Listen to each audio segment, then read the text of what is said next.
Just another brother with another humble question. Just another brother with another humble question. Welcome to A Brother with Questions. I am your host, B. Period. I appreciate you for joining me. Before we get going here, please like and subscribe to the channel.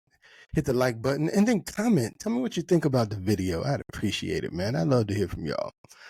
We are diving in, man. She's done it.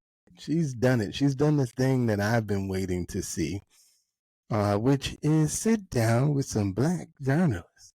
I remember when President Biden was running back in 2020, one of my biggest criticisms is that he didn't sit down with no black journalists. He was courting black people hard, but he didn't sit down and talk to none of them. And so here we are. She has finally sat down. She went by the National Association of Black Journalists, held some kind of meeting specifically prepared to interview Vice President Harris. And while I was excited to see the interview and to, in my mind anyway, I felt like, okay, she's amongst her, quote unquote, her people, right? So she's going to be a little bit more willing to have a more open conversation. They're going to be willing to sort of push her. And so we'll finally be able to maybe get down to some nitty gritty of who she is and what she believes. And I'm just going to say, I'm going to let you watch and then I'll comment when it's over here. So we're picking up in the middle. The young lady on the far end there is about to ask a question, and we're going to listen to her response and just kind of see how it goes. The opportunity economy, housing is part of it, as well as expanding the earned income tax credit, financial support, as you mentioned, for first-time buyers, and $50,000 tax deduction for startups and small businesses. But I want to talk to you about the squeeze that millions of Americans are also dealing with that impacts their ability to work and make money, and that is childcare and elder care. And it's a squeeze for millions of people.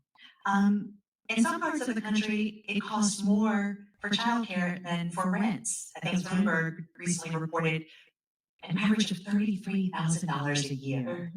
So I'm just wondering, you mentioned that in your opportunity economy, a child tax credit, but that's just one part of the ecosystem. Right. Please tell us, what plans will you propose to guarantee that families can actually afford childcare and elder care? So to your point, it is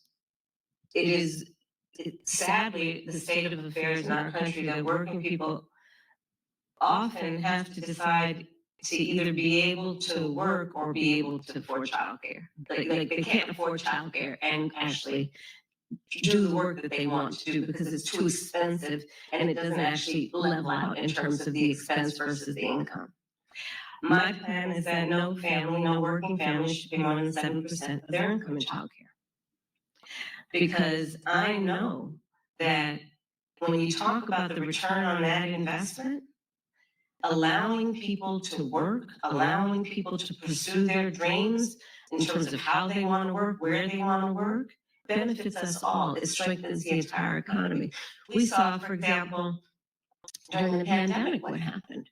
And it sadly has dissipated as a conversation that we need to resuscitate, which is the number of women that had to leave the workforce because of a lack of childcare and home health care. And so many of our families, and particularly women, end up carrying the responsibility. Men do too, of course. What we call people who are in the sandwich generation. Exactly. Who have young children and are also taking care of their parents. And it is just absolutely too expensive for them to be able to work and do that. So my plan is not only about 7% of income for working people for childcare, but also we need to do better for our childcare providers and our home healthcare providers in terms of ensuring that they receive the wages that they deserve based on the dignity of their work. I have spent time with home healthcare providers, and their work some of the most taxing work you can imagine. And I actually, when my mother was sick with cancer, did a lot in terms of taking care of her. And the work that is about taking care of a loved one, in particular an elder, is extraordinarily heavy in terms of the emotional toll, the time it takes, and we do it because that is what we do. But not everyone has the ability to take time from work to do it, and they need help. And we need to make sure we have home health care workers that can help them. But I want to also get back to the earlier point that you made about extending the child tax credit. So part of my new approach is we need to expand the child tax credit. And so part of my plan that is under an opportunity economy is to extend and expand the child tax credit to $6,000 so that young families in particular, for the first year of their child's life, which is an extraordinarily important time in their development, have the resources to be able to buy a crib, buy a car seat, buy children's clothing, and not have to worry about whether they're going to be able to meet their other needs. And I don't need to remind anybody here, especially these esteemed journalists, but when we expanded the child tax credit a couple of years ago, we reduced Black child poverty by half. And so again, if you talk about the benefit and if you think about the benefit to the economy overall, it strengthens our economy to do things like pay attention to affordable childcare, affordable home health care, and extending the child tax credit. Madam Vice President, Black men, as you know, are a closely watched voting bloc. You hosted Black men at your... Okay. So you see, they asked her about child care and what could be done, so child care, senior care, what could be done to help that. And then she laid out a proposal that nobody should pay more than 7% of their income in child care. And as you can see, nobody had a follow-up question. Like, how do you not have a follow-up question to that? And because I'm listening to it, and as she said, I didn't see, I looked up a couple articles, and I did see where, in the article I was reading, it said Massachusetts had the highest child care, about $20,000 a year. I live in Florida, so in our state, it said the average child care was about $9,200 for an infant, around $7,200 for a 4-year-old, and that's per year. So when you talk about her proposal to that no one pays more than 7% of their income in childcare, when you look at just if you take someone who makes $50,000 a year, 7% of $50,000 is $3,500. So that would mean that you would be suggesting that the cost of childcare would be half of what the average cost of a 4-year-old would be for that individual, assuming they had a 4-year-old. Let's say they had an infant. If they had an infant, you're talking about $9,200 versus $3,500. So there's approximately, what is that, about $6,000 difference, almost $6,000 difference that was being collected, that if you could implement said policy, that wouldn't be collected. If that doesn't deserve a pushback, just simply from, do you know how much money daycares would be losing if you were to implement something like that? And then if you did implement it, but you let the daycare still maintain that same cost, that means somebody else has to make up for that cost. Who's making up for this cost? That's a lot of money that we're talking about they're going to lose. And I'm sorry, yeah, they may vote for you, but they ain't finna lay down and just let you cut the cost of what they're collecting in daycare prices by half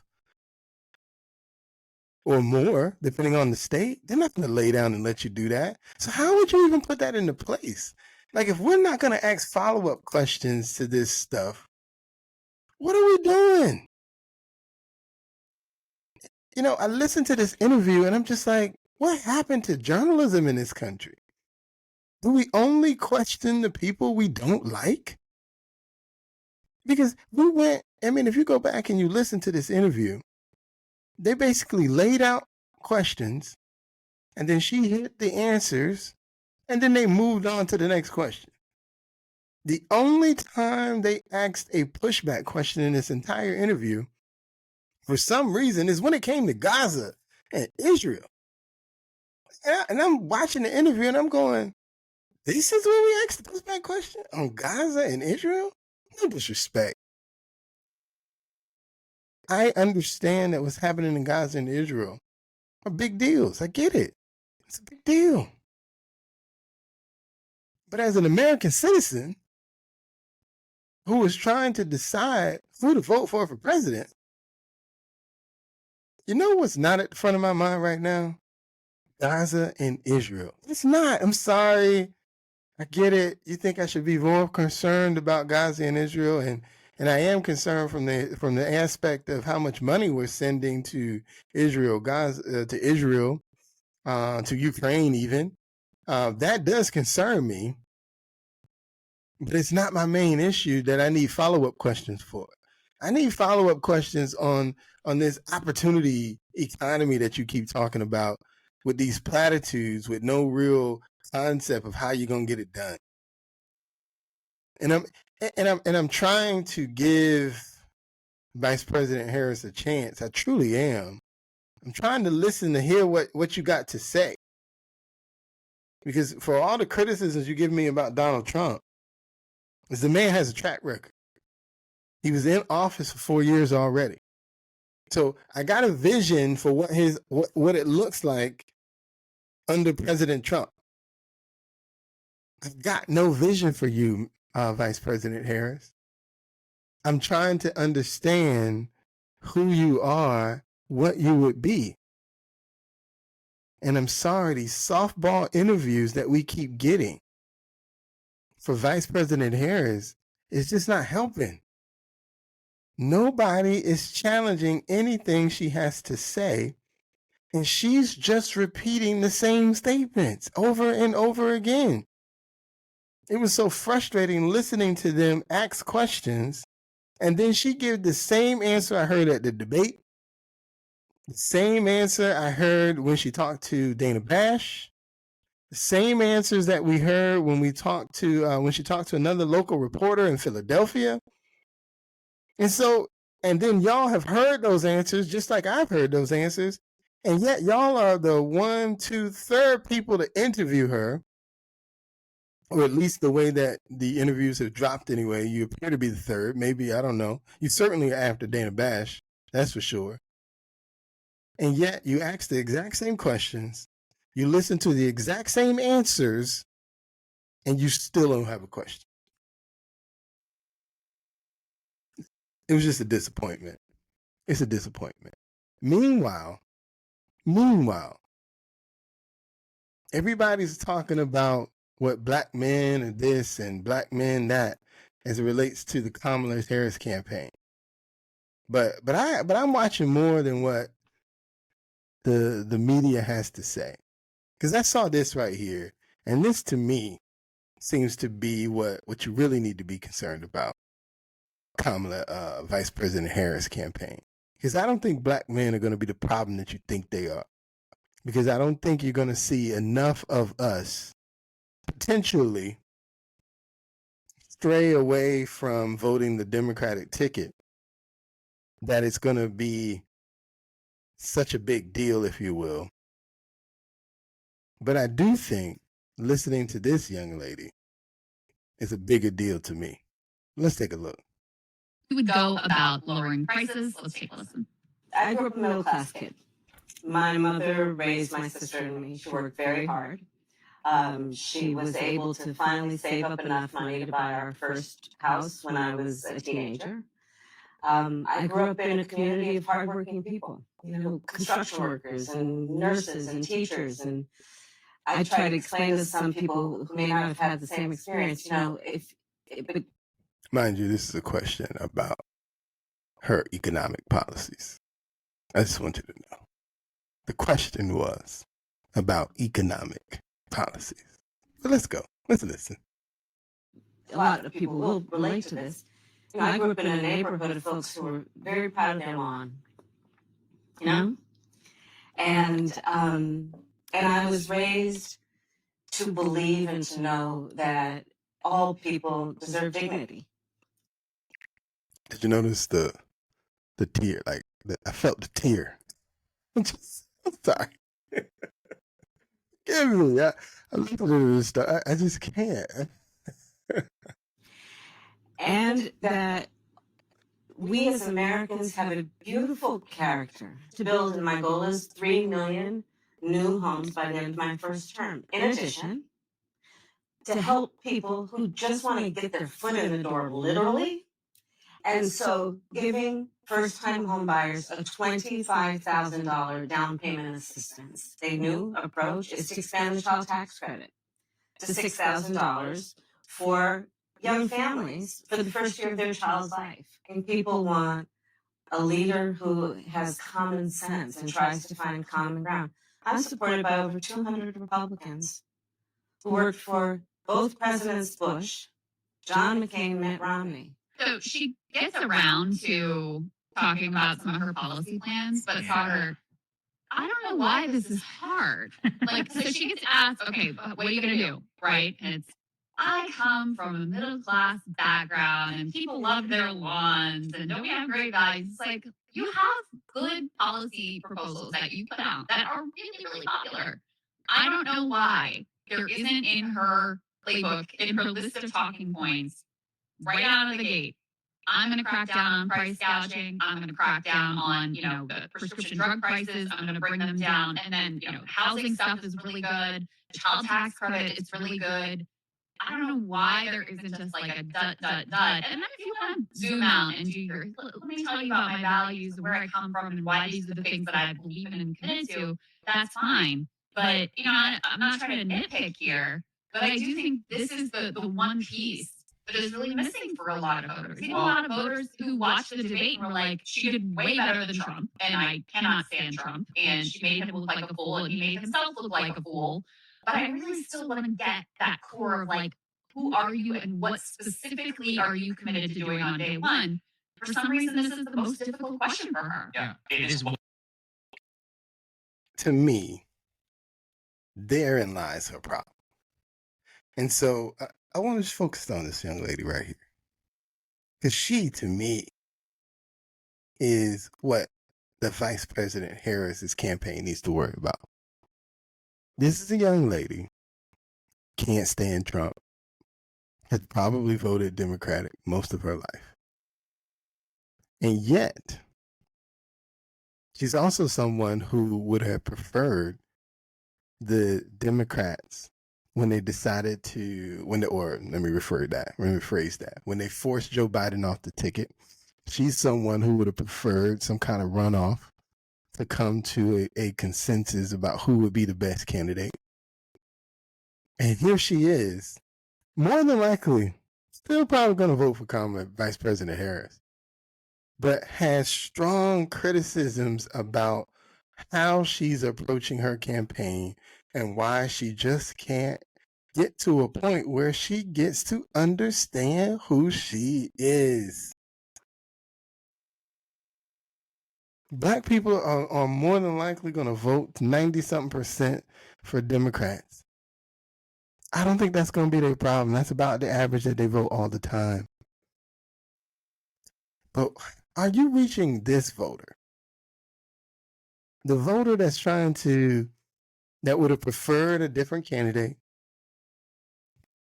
that recognizes that up until, I guess 4 weeks ago, still remembers that no one liked Vice President Harris. They didn't like her as a vice president.